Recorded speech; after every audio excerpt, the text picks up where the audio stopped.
Hello guys, ito gagawa po tayo ng talim ng bandili. Ito po, itong gagawin natin talim, ito pang pantadtad, yan po.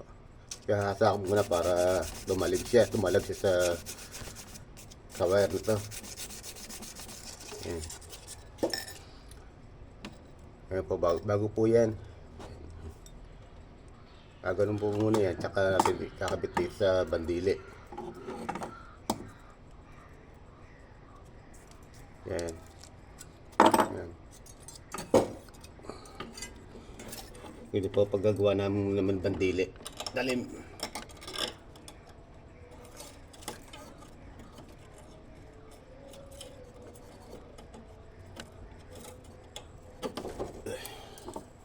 Kaya sumabog pa yung aking nakaroll yung talim. Ayan po, ayusin yan pagka ano.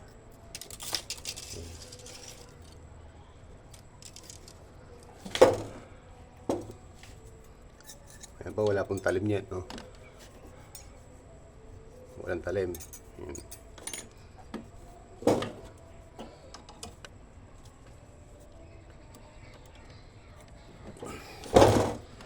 Ang gagawin po natin muna tadtad, ito po muna. Yung tadtad na tawag po sa amin yun eh. Yan. Yung harap muna, harap. Yung harap muna yan. Kailangan po masinsin. Yan, masinsin lang po kailangan ng pagkano. Yan, pagpalo-palo ng konting ganyan. Yan. Kailangan banayad lang para yung hindi siya maputol. Ganyan lang hanggang dulo siya. Yan.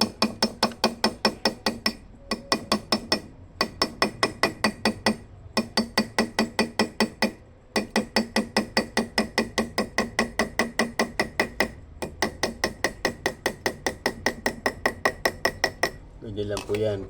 Ito yung panggawin natin itong ano yan. Kailangan po yan tatlong side.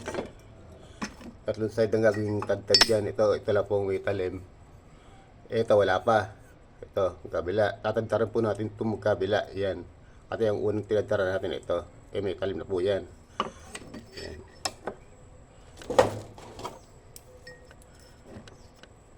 Sa mga nag-aaral po, mahirap po ito. Kasi tarkulahan lang po ako niyan.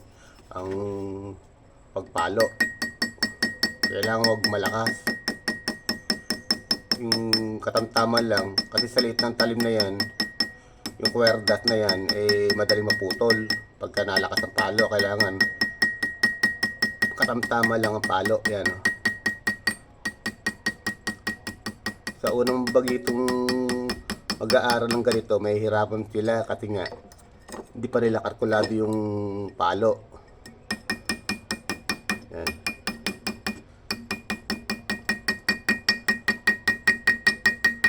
Ayan, ano na po natin yung kabila.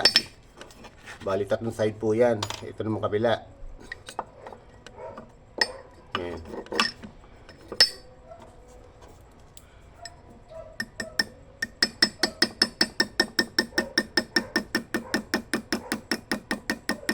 Kailangan banayad lang ang palo niyan.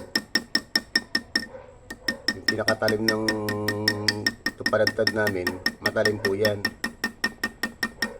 Saka pwedeng gumawa ng talim sa sa cuerdas. Yung cuerdas na yan. Kailangan hanggang dulo.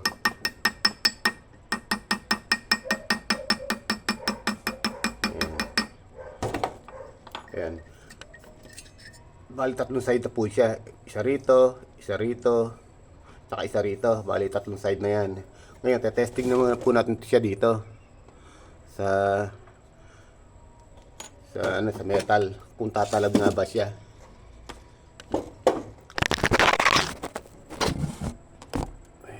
Yan. Ito po ang ano natin. Pabandilian natin yan. Pakita ko lang po sa inyo para ano yan. Yan.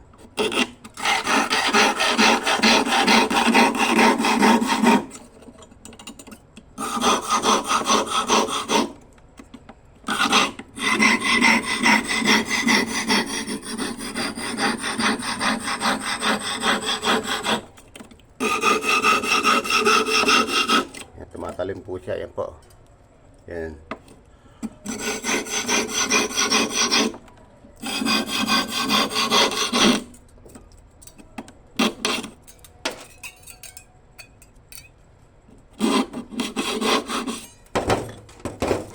Ayan na po siya. Ngayon, hindi po siya perfect na na pistes. Ang gagawin na lang po dyan, sasalugan na lang po yan. Yan, sasalugan na lang po itong itinisin natin na yan. Kaya konting salugan na lang yan.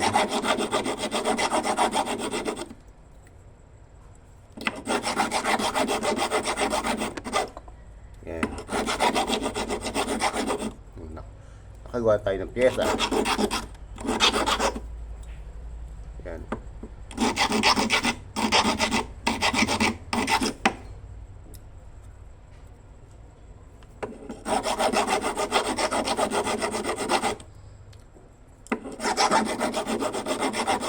Kung tutuusin po talaga, matagal po gumawa ng isang pyesa. Yan.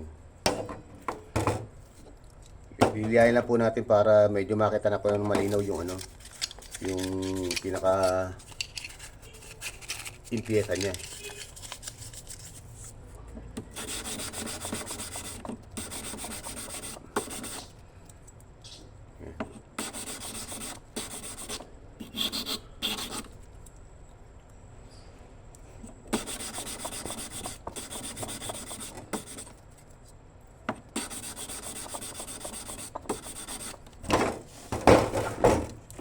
Ayan po, nakagawa na po tayo ng pyesa. Ayan. Dito po galing yan. Ayan po. Ayan. Ayan. Okay po, salamat po.